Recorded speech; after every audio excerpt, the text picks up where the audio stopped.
اعوذ باللہ من الشیطان الرجیم بسم اللہ الرحمن الرحیم۔ یہ 15واں پارہ ہے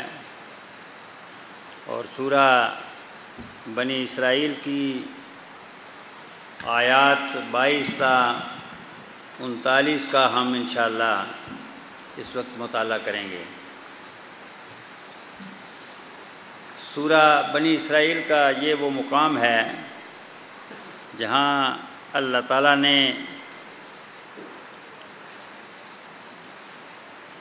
ان ہدایات اور ان احکام کا ذکر کیا ہے جو نبی پاک صلی اللہ علیہ وسلم کو ہجرت سے 1 سال پہلے معراج کے موقع پر اللہ تعالیٰ کی طرف سے ملی تھی۔ یہ سورہ ہجرت سے پہلے معراج کے موقع پر نازل ہوئی ہے، اور جیسا کہ میں نے عرض کیا کہ یہ وہ مقام ہے جہاں اللہ تعالیٰ نے اسلامی حکومت کے منشور کو بیان فرمایا ہے کہ اب پہلا مکی دور اختتام پذیر ہو رہا ہے۔ نبی پاک صلی اللہ علیہ وسلم عنقریب مدینہ منورہ میں داخل ہونے والے ہیں، اور وہاں ان کی برکت سے ایک اسلامی حکومت قائم ہوگی۔ تو اس حکومت کے کیا خد و خال ہیں، اسلامی معاشرہ کن اصولوں پر قائم ہوتا ہے، اور اسلام کا جو نظام فکر و عمل ہے وہ انفرادی سطح پر، ازدواجی سطح پر، معاشرتی سطح پر، معاشی، قانونی اور عدالتی سطح پر کس طرح کی ہدایات دیتا ہے، کس طرح کا معاشرہ تشکیل دینا چاہتا ہے۔ تو یہ ایک لحاظ سے گویا کہ ہجرت سے پہلے اسلامی منشور تھا جو نبی پاک صلی اللہ علیہ وسلم نے لوگوں کے سامنے بیان فرمایا۔ تو آپ دیکھیں گے کہ اس میں انسان کی انفرادی زندگی، ازدواجی زندگی، اخلاقی زندگی، قانونی زندگی، معاشرتی، سیاسی، عدالتی، ہر پہلو سے ہدایات دی ہیں، اور اس سے یہ معلوم ہوتا ہے کہ اسلام کس طرح کا انسان تیار کرنا چاہتا ہے، کس طرح کا معاشرہ تیار کرنا چاہتا ہے۔ اور وہ جو بات ہے کہ درخت اپنے پھل سے پہچانا جاتا ہے، تو اگر کوئی معاشرہ قرآن کی بنیادوں پر قائم ہو تو اس اصول کے تحت وہ کس طرح کا معاشرہ ہوتا ہے۔ تو سب سے پہلی جو بات فرمایا کہ لا تجعل مع اللہ الہا آخر فتقعد مذموما مخذولا، کہ تو اللہ کے ساتھ کسی دوسرے کو معبود نہ بنا ورنہ ملامت زدہ اور بے یار و مددگار بیٹھا رہ جائے گا۔ سب سے پہلی بات یہ ارشاد فرمائی کہ اسلام کے نظام فکر و عمل کی جو سنگ بنیاد ہے وہ یہ بات ہے کہ انسان خدا کی خدائی میں کسی کو حصے دار نہ بنائے۔ جس کو وہ اپنا معبود کہتا ہے، جس کو وہ اپنا الہ کہتا ہے، اس کو وہ صحیح معنی میں، کامل معنی میں، حقیقی معنی میں اپنا معبود سمجھے، اپنا مقصود سمجھے، اس کی رضا کو اپنا ہدف سمجھے، اور کوئی ایسی بات نہ کرے، کوئی ایسی حرکت نہ کرے جس سے یہ معلوم ہوتا ہو کہ یہ بندہ خدا کی خدائی میں کسی کو حصے دار ٹھہراتا ہے۔ خدا کی خدائی میں کسی کو حصے دار نہ بناؤ، اور خدا کا ایسا تصور رکھو کہ خدا کی ذات، اس کی صفات، اس کے حقوق، اس کے اختیارات میں کوئی دوسرا شامل نہ کیا جائے۔ یعنی حکم دینے کا اختیار، قانون سازی کا اختیار، کسی سے مدد لینے کا اختیار، کسی کی عبادت کرنے کی بات، یہ ساری باتیں جو ہیں یہ اللہ کے لیے خاص ہوں۔ یہ سب سے پہلی بات ہے جو یہاں ارشاد فرمائی گئی ہے۔ پھر فرمایا وَقَضَىٰ رَبُّكَ أَلَّا تَعْبُدُوا إِلَّا إِيَّاهُ، اور تیرے رب نے فیصلہ کر دیا ہے کہ تو سوائے اللہ کے کسی کی عبادت نہ کر۔ یہ فرمایا کہ وَقَضَىٰ رَبُّكَ کہ اللہ جو ہے وہ سب سے بالا تر ہستی ہے، اللہ نے فیصلہ کر دیا ہے، اب یہ آخری فیصلہ ہے، حتمی فیصلہ ہے، قطعی فیصلہ ہے، اس فیصلے سے کسی طرح بھی آدمی منحرف نہیں ہو سکتا، خدا سے بالا کوئی اتھارٹی نہیں ہے کہ آدمی وہاں اپیل کر سکے، لہذا یہ بات کہی گئی کہ یہ فیصلہ جو ہے یہ فائنل ہے، کنکلوسیو ہے، اور اس ذات نے یہ فیصلہ کیا ہے جس سے بالا تر کوئی ہستی نہیں ہے، تو لہذا انسان کو یہ سمجھنا چاہیے کہ اس کے لیے آخری فیصلہ اللہ تعالیٰ کا ہے، اور وہ یہ ہے کہ اللہ تعبدوا الا ایاہ، کہ انسان جو ہے وہ اللہ کے علاوہ کسی کی عبادت نہ کرے۔ یہ عبادت وہ خاص مقصد ہے جس کے لیے اللہ تعالیٰ نے انسان کو پیدا کیا، وما خلقت الجن والانس الا لیعبدون، تو لہٰذا بندے کو پتہ ہونا چاہیے کہ عبادت کس کو کہتے ہیں، اگر اس کو پتہ ہی نہیں ہے تو پھر وہ عبادت کا حق ادا نہیں کر سکے گا، اور گویا کہ وہ اپنے مقصد حیات میں کامیاب نہیں ہو سکے گا۔ تو لہٰذا بندے کو یہ سمجھنا چاہیے کہ بھئی میرا تو مقصد حیات یہ ہے کہ میں اللہ کی عبادت کروں، صرف یہ بات نہیں کہ اللہ کی عبادت کروں، اللہ تعبدوا الا ایاہ، صرف اس کی عبادت کروں۔ یہی بات ہے جو ہم سورہ فاتحہ میں پڑھتے ہیں کہ ایاک نعبد، کہ یا مولا میں صرف تیری عبادت کرتا ہوں۔ یہ صرف تیری کا مطلب یہ ہے کہ یا اللہ یہ بات نہیں ہے کہ میرے بہت سے معبود ہیں لیکن تو سب سے بڑا معبود ہے، ایسی بات نہیں ہے۔ یا اللہ صرف تو میرا آقا ہے، یا مولا صرف تیرا میں بندہ ہوں، میں تیرے علاوہ کسی کی آقائیت کو نہیں جانتا،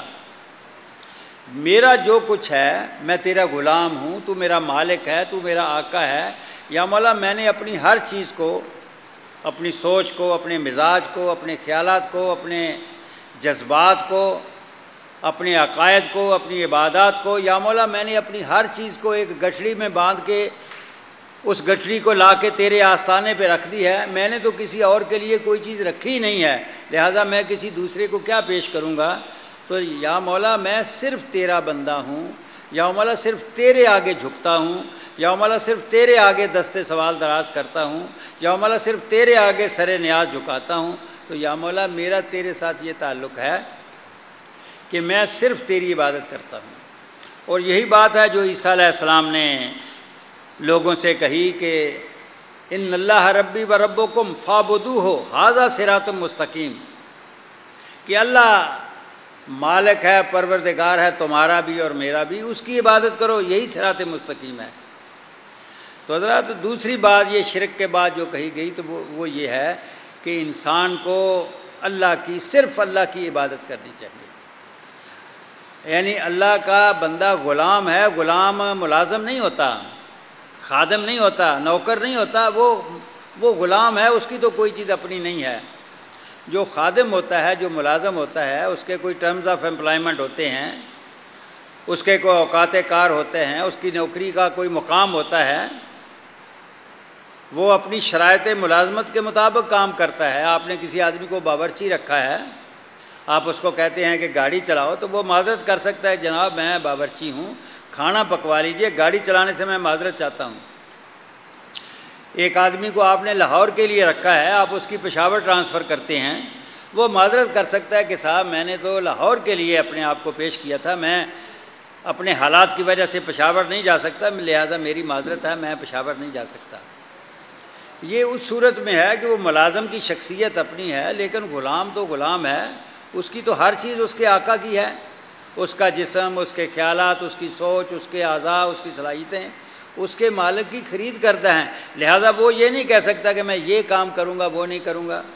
وہ یہ نہیں کہہ سکتا کہ میں دن کے وقت تو آپ کی بات مانوں گا، رات کو نہیں مانوں گا، وہ یہ نہیں کہہ سکتا کہ میں لاہور میں تو آپ کا غلام ہوں، پشاور میں آپ کا غلام نہیں ہوں،